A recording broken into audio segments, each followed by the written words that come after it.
اللہ کا نام لینے سے انسان اچانک پہنچنے والی مصیبت سے بھی محفوظ رہتا ہے۔ عثمان بن عفان کہتے ہیں، میں نے رسول اللہ صلی اللہ علیہ وسلم سے سنا، آپ فرماتے تھے، جس نے شام کو 3 بار یہ دعا پڑھ لی اسے صبح تک کوئی اچانک مصیبت نہیں آئے گی، کوئی اچانک مصیبت نہیں آئے گی۔ یعنی اس کا مطلب نہیں کہ دوسری آ جائے گی، یعنی ایک دم کسی قسم کی پریشانی اس کو لاحق نہیں ہوگی۔ اور وہ دعا ہے، بسم اللہ الذی لا یضر مع اسمہ شیء فی الارض ولا فی السماء وہو السمیع العلیم۔ اللہ کے نام سے، وہ ذات کہ اس کے نام سے کوئی چیز زمین میں ہو یا آسمان میں نقصان نہیں دے سکتی، اور وہ خوب سنتا ہے اور خوب جانتا ہے۔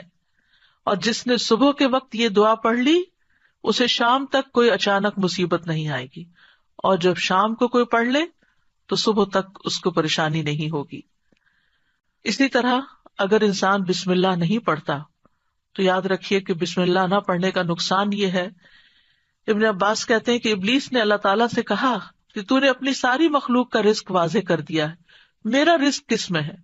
تو اللہ تعالیٰ نے فرمایا، ہر اس چیز میں جس پر میرا نام نہ لیا جائے۔ تو گویا جس چیز پر ہم اللہ کا نام نہیں لیتے وہ رزق پھر شیطان کے حصے میں چلا جاتا ہے، گویا ہم اپنے دشمن ہی کو فیڈ کرتے ہیں۔ قیامت کے دن بھی اللہ کے نام سے وزنی کوئی چیز نہ ہوگی۔ پھر اسی طرح یعنی اس دعا کے پڑھنے کے مواقع کون کون سے ہیں؟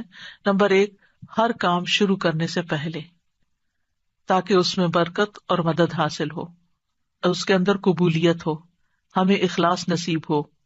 پھر خاص طور پر کھانا کھانے سے پہلے حضرت عائشہ کہتی ہیں کہ رسول اللہ صلی اللہ علیہ وسلم نے فرمایا، جب تم میں سے کوئی کھانا کھانے لگے تو چاہیے کہ اللہ تعالیٰ کا نام لے، پھر اگر شروع میں اللہ تعالیٰ کا نام لینا بھول جائے تو چاہیے کہ یوں کہے، بسم اللہ اولہ و آخرہ، اللہ کے نام سے اس کھانے کے شروع میں اور آخر میں بھی۔ پھر اسی طرح لباس اتارتے وقت بسم اللہ پڑھنی چاہیے۔ انس رضی اللہ عنہ سے روایت ہے کہ نبی صلی اللہ علیہ وسلم نے فرمایا، جنوں کی آنکھوں اور بنی آدم کی شرمگاہوں کا پردہ یہ ہے کہ جب ان میں سے کوئی اپنے کپڑے اتارے تو بسم اللہ پڑھ لے، یعنی اتارنے سے پہلے پڑھ لے، تو جن اور شیاطین کی نظر نہیں لگتی۔ اسی طرح جب آپ بچوں کو کپڑے تبدیل کروا رہے ہوں تو اس وقت بھی بسم اللہ پڑھ لیں۔ اسی طرح بیت الخلاء جاتے وقت یعنی اندر پاؤں رکھنے سے پہلے بسم اللہ پڑھ کے دروازہ کھولیں۔ حضرت علی رضی اللہ عنہ روایت کرتے ہیں، کہتے ہیں کہ رسول اللہ صلی اللہ علیہ وسلم نے فرمایا، جنوں کی آنکھوں اور بنی آدم کی شرمگاہوں کا پردہ یہ ہے کہ جب ان میں سے کوئی بیت الخلاء جائے تو بسم اللہ پڑھ لے، کیونکہ جب انسان ننگا ہوتا ہے تو حفاظت کے فرشتے اس سے دور چلے جاتے ہیں۔ تو اس وقت حفاظت پھر کس سے حاصل ہوگی؟ جب آپ واش روم میں جانے سے پہلے بسم اللہ پڑھ کے پھر داخل ہوں گے۔ اسی طرح وضو سے پہلے ابو ہریرہ کہتے ہیں کہ رسول اللہ صلی اللہ علیہ وسلم نے فرمایا، لا صلاۃ لمن لا وضوء لہ ولا وضوء لمن لم یذکر اسم اللہ تعالی علیہ، کہ جس کا وضو نہیں اس کی نماز نہیں، اور جو شخص وضو کے شروع میں اللہ تعالیٰ کا نام نہ لے اس کا وضو نہیں۔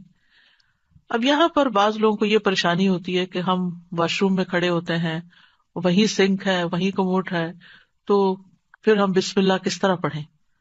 اس کے ایک تو یہ ہے کہ جب آپ وضو کی نیت سے جا رہے ہیں تو اندر داخل ہونے سے پہلے ہی پڑھ لیں اور جا کے ٹیپ کھول لیں اور اپنا وضو شروع کر دیں۔ دوسرا یہ ہے کہ آپ دل میں پڑھ لیں، لیکن اگر کوئی بھول گیا ہے تو جس وقت یاد آئے یعنی وضو کے دوران اس وقت بھی پڑھ سکتا ہے۔ پھر اسی طرح پڑھنا ہی بھول گیا تو اس کا کیا مطلب وضو ہوا ہی نہیں سرے سے، یا پھر یہ کہ اس کی اگر وضو نہیں ہوا تو کیا نماز ہی نہیں ہوئی؟ نہیں، اس کا مطلب یہ کہ اس کا وضو کامل نہیں ہوا۔